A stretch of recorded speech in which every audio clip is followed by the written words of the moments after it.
OTEP à tous, bienvenue sur la chaîne des panafricanistes par essence, par conviction et par excellence. Celle des citoyens qui émitent par nécessité et obligation de combat. Nous sommes une chaîne qui n'est guidée que par nos ancêtres et rien que par les ancêtres qui appartiennent à l'égrégore du monde noir. Par conséquent, nous ne croyons en aucun Dieu venu de l'étranger. Toutefois, cette vidéo n'est aucunement destinée à inciter à la haine ou à la violence, car nous menons un combat qui est d'abord et avant tout spirituel, intellectuel et démocratique. Ensuite, il est politique, géopolitique et géostratégique, contre l'impérialisme, le colonialisme, le néocolonialisme et l'endocolonat, qui sont tous qualifiés de crimes contre l'humanité. Nous menons ce combat sur la base du principe fondamental que nous avons hérité de nos ancêtres kémites, qui est celui de la Mahat, c'est-à-dire solidarité, vérité et justice. Vous êtes donc en droit de connaître la vérité et nous avons l'obligation de vous dire la vérité, rien que la vérité, afin que justice soit rendue au continent africain. Et ça, c'est notre modeste contribution dans cette noble lutte en faveur de la souveraineté, la dignité, la solidarité et l'unité africaine. C'est exactement ça que nous appelons le panafricanisme. Bien-aimés frères et sœurs, l'interview de Macky Sall sur RFI France 24. Bazoum, les grandes révélations. Bazoum est demandeur d'une intervention militaire au Niger. C'est ça ce qu'on appelle la haute trahison. Macky Sall veut le sauver. Mais le mot est sorti. Macky Sall veut jouer l'avocat du diable. On comprend maintenant de quoi il s'agit. L'option militaire n'est plus sur la table. Les difficultés de transition dans le Sahel, c'est dû aux terroristes. Mais Macky Sall ne va pas jusqu'au bout. Ah oui, bien-aimés frères et sœurs, lorsque RFI France 24 font asseoir le président Macky Sall, qui est allé, comme je l'ai dit dans ma dernière vidéo sur Macky Sall, qu'il est allé pour mendier, pour tendre la main, flatter de l'argent encore, 100 milliards pour l'Afrique. Lorsqu'on le fait asseoir, les journalistes veulent entendre une seule chose, que l'option militaire n'est pas partie. Elle reste toujours sur la table. Elle est toujours une option fondamentale. On veut sortir, tirer les vers du nez de Macky Sall. On veut forcer Macky Sall à dire que la priorité, c'est l'option militaire. Première question. Est-ce que l'option militaire est toujours de mise? 2 mois après, on ne voit rien. Qu'est-ce que vous pensez? La première question. Le Niger, option militaire, qu'est-ce que vous pensez? Macky Sall essaie de traficoter. Non, Macky Sall va sortir un mot. Il y a des négociations underground. Quand on dit underground, ce mot anglais signifie que ce sont des négociations secrètes, en coulisses. Eh oui, c'est ça les gars. Ça veut dire que les négociations qui se passent avec le Niger, l'option militaire, là, Tinubu a déjà dit qu'il ne peut pas. Parce que Tinubu sait que s'il s'engage vers cette voie, il va déstabiliser d'abord et avant tout le Nigeria. Maintenant, c'est prouvé que c'est d'abord le Nigeria qui va être déstabilisé alors complètement et que Tinubu peut même perdre le pouvoir. Et Tinubu le sait. Surtout que les Américains ne sont plus dans cette option. Parce que les Américains ne veulent pas tomber avec les Français en même temps. Les Français ont amené les Américains à agir, à détruire la Côte d'Ivoire et prendre Laurent Gbagbo, l'envoyer à La Haye, à détruire la Libye et déverser les terroristes dans le Sahel. Les Américains ne veulent plus suivre. Parce que cette politique-là, ça ne leur a rien apporté. Au contraire, c'est cette politique-là qui a ouvert la voie, grandement ouverte, pour la Russie. Mais oui, c'est ça, c'est le terrorisme dans le Sahel. C'est les rébellions en Afrique francophone. C'est ça qui a élevé la Russie. Et nous sommes fiers pour ça, parce que la jeunesse africaine a compris les enjeux. Donc, le journaliste pose la question à Macky Sall, mais attends, finalement, est-ce que vraiment l'option militaire est toujours sur la table? Macky Sall, à demi-mot, il fait comprendre aux journalistes que ce n'est plus une option Mais puisque vous voulez entendre ça, oui, elle est encore sur la table.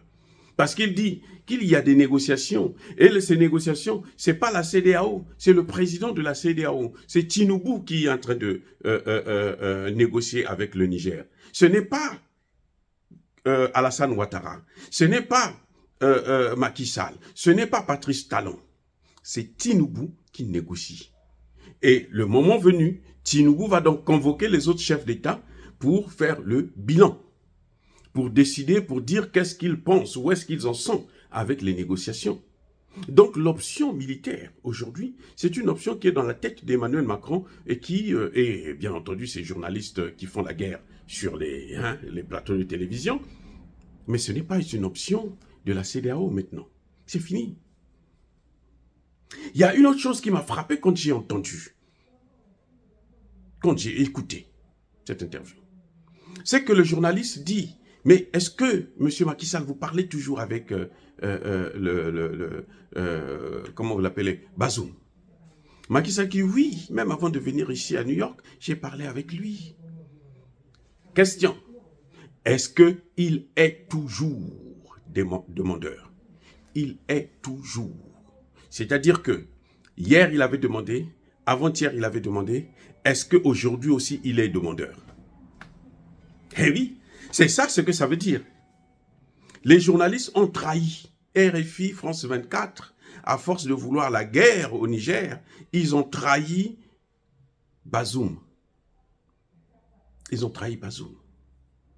Puisqu'ils ont montré que Bazoum a demandé une intervention militaire dans son pays. Et ça, c'est ce qu'on appelle une haute trahison.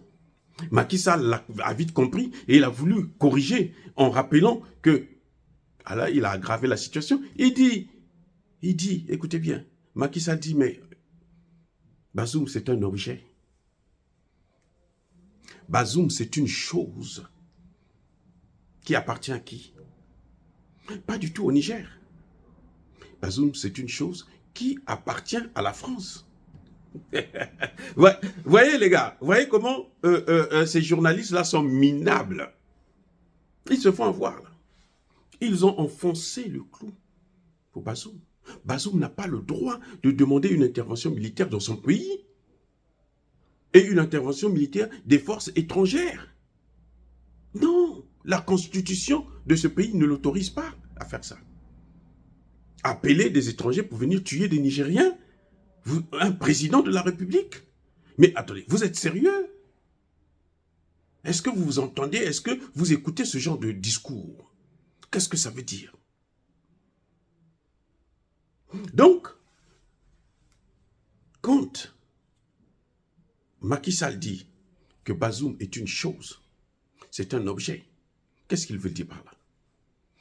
Que c'est pas, en fait, Bazoum qui demande l'intervention militaire. C'est la France qui demande une intervention militaire au nom de Bazoum. Ah, je répète. Le journaliste dit, est-ce que Bazoum est toujours demandeur? Parce que le journaliste est en train d'affirmer que depuis le début, avant-hier, hier, donc depuis 2 mois, c'est Bazoum qui a demandé une intervention militaire. Vous comprenez? Maintenant, Macky Sall dit non, Bazoum c'est un objet. La décision est une décision de la CEDEAO. Bazoum c'est un objet. Mais qu'est-ce qu'il veut dire par là? Il dit que Bazoum est en train d'être utilisé. Un objet ne réfléchit pas. Hein? Un objet n'a pas de cerveau. C'est grave. Donc, vous voyez, ça rejoint ce que je vous avais dit il y a très longtemps de cela, au début de ce conflit, où j'avais dit que, mais le poste que Bazoum a mis sur la tribune que Bazoum a mis plutôt sur publié dans le New York Post, c'est pas Bazoum, c'est la France qui a fait au nom de Bazoum, avec la signature, en imitant la signature de Bazoum. Mais ce n'est pas Bazoum lui-même. Parce que si Bazoum le fait, c'est une haute trahison. Et, vous voyez, les journalistes ont trahi que Bazoum commet une haute trahison et Macky Sall vient trahir la France en disant que, mais lui c'est un objet. Lui ne réfléchit pas, il n'a pas de cerveau. Et oui, il ne réfléchit, il n'a pas de cerveau. Donc, vous voyez, comment les journalistes, à force de vouloir tirer en longueur, a cherché à sortir de la bouche de Macky Sall la nécessité d'une guerre, même si Macky Sall le dit que ça va venir, Macky Sall lui-même, il le dit sans conviction. Puisque Macky Sall sait que le dossier n'est plus dans ses mains. Et c'est ça l'avantage de Bola Tinubu. Ce qu'il a bien fait, c'est que Bola Tinubu ne négocie plus. Ce n'est plus la CEDEAO qui négocie, c'est lui le président qui négocie et qui va rendre compte à la CEDEAO. Là, Emmanuel Macron ne peut pas le manipuler. Emmanuel Macron peut manipuler Macky Sall, il peut manipuler Alassane Ouattara, il peut manipuler Patrice Talon, mais avec Tinubu, pour le manipuler, il faut qu'il ait l'accord des États-Unis et qu'il ait l'accord de l'Angleterre. Eh bien, c'est comme ça que ça se passe. C'est comme ça que ça se passe, les gars. C'est vrai, il parle chez De Bruyne en anglais, mais il ne peut pas, il n'a pas le droit d'imposer quoi que ce soit. Vous avez vu quand le Ghana était président de la CEDEAO? Vous savez quoi? Mais ce n'est pas Emmanuel Macron qui a imposé. Non, ce sont les États-Unis qui demandaient. La stratégie était élaborée par la France, mais c'était les États-Unis qui appliquaient. Et encore, maintenant, cette fois-ci au Niger, les États-Unis ont vu que non, mais au Mali, nous avons échoué, au Burkina, nous avons échoué, mais on va aussi perdre le Niger. À cause de la stratégie française, qui est une mauvaise stratégie. La France a trop fait du mal à ces pays. Mais non, le point culminant, là où j'ai trouvé nécessaire cette interview de Macky Sall, c'est que Macky Sall vous dit, il dit aux journalistes, vous voyez, c'est-à-dire que c'est là le problème. Il dit, oui, l'option militaire est là. Les transitions durent. Il affirme même qu'elles sont plus illimitées, mais elles sont illimitées. Et là encore, il y a un problème de vocabulaire. Parce que quand Macky Sall dit les transitions illimitées, il dit bien c'est 36 mois. Bon, donc, s'il dit 36 mois, je ne sais pas ce que ça veut dire illimité dans la tête de Macky Sall. Mais bon, il faut lui pardonner parce que le gars, il est sous pression, il ne sait plus où mettre sa tête. Vous savez, là, à Dakar, là, il ne dort pas. À New York, ce sont les journalistes français qui l'empêchent aussi de dormir. Donc, c'est un peu difficile. Comprenez ça. Mais, parce que c'est lui qui dit, oh, les transitions en question sont devenues illimitées. Et il dit, bon, c'est 36 mois. 3 ans. Donc, c'est pas illimité. Est-ce que c'est jusqu'à 36 mois? C'est pas. Avant 36 mois, là. À 35 mois, c'est limité. Et après 36 mois, c'est illimité. Bon, je ne sais pas qu'est-ce qu'il veut dire par là, mais comprenez ça. Bon, bref. J'ai trouvé ça intéressant quand il dit les transitions durent 36 mois. Entre 24 et 36 mois. Là, Macky Sall est en train de dire aux Français, là, et c'est ça qui est intéressant, il est en train de leur dire que non, le Niger aussi aura entre 24 et 36 mois. Là, le problème est résolu. Parce que, et qu'est-ce qu'il dit là, en fait? Il est en train de répéter ce que Tchani avait déjà dit. Tchani a dit, nous allons prendre une transition de 3 ans. Et tant que la CEDEAO ne va pas accepter là, la transition ne va pas commencer. Attendez. Jusqu'à maintenant, là, la transition n'a pas encore commencé. Ça dit qu'on ne commence pas encore à comptabiliser officiellement la transition. On va comptabiliser officiellement la transition lorsqu'il y aura un accord entre la CEDEAO et le Niger. Mais pour l'instant, la transition continue son cours, elle continue à suivre son cours, mais on ne comptabilise pas encore. Mais il y a quelque chose de très important que Macky Sall a sorti. Il dit, vous savez, les difficultés que nous avons, les difficultés de ces transitions dans le Sahel, parce que là, nous parlons du Sahel, nous parlons de l'Afrique de l'Ouest, nous parlons du Sahel notamment. Les difficultés que nous avons dans le Sahel, c'est le terrorisme. Ah oui, là, Macky Sall a mis, cette fois-ci, il a mis le goudron dans la bouche de ces journalistes. Parce que ça, il ne veut pas entendre parler de ça. Et Macky Sall, en le disant, moi qui connais l'histoire, vous qui connaissez bien la situation du Sahel, vous savez que Macky Sall est en train de les accuser. Il n'a pas le courage de le faire, il faut le reconnaître. Il n'a pas le courage. Il a dit, je l'ai dit d'ailleurs dans ma précédente vidéo, c'est une couille molle. Hein? Voilà, c'est un homme... accepter ça comme tel. Bref, quand il dit qu'il y a le problème du terrorisme qui complique les transitions politiques dans nos pays. Parce qu'il a dit, en 2015, il a cité le Burkina Faso. En une semaine, il a réussi l'exploit de repartir vers une élection. Mais là, il n'y avait pas le terrorisme.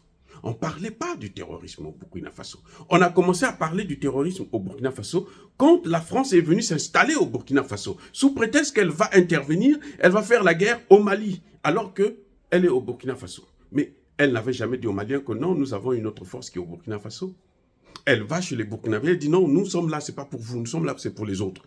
Mais pourquoi vous allez... C'est comme si on veut sauver l'Allemagne et puis on va s'installer en Angleterre ou en France. Ça veut dire quoi ça? Ils ont encore joué avec nous. Et là où Macky Sall, comme je disais, que c'est une couille molle, il a failli, c'est parce qu'il n'a pas précisé que le terrorisme, justement, vient de l'intervention des Occidentaux, notamment de la France et des États-Unis, de Sarkozy et de Barack Obama en Libye. C'est ça qui a entraîné la déstabilisation du Sahel. Et qu'aujourd'hui, je le prédis, que lorsque ces militaires-là qui sont en train de venir là, dans au Bénin, Côte d'Ivoire, Sénégal, avec des armes, c'est un billet aller simple. Hein. Ils n'ont pas un billet retour. Non, c'est pas aller-retour. Ils ne vont pas repartir. Ils vont rester là. Vous savez c'est pourquoi? Pour déstabiliser toute la région, y compris le Togo, le Ghana et le Nigeria.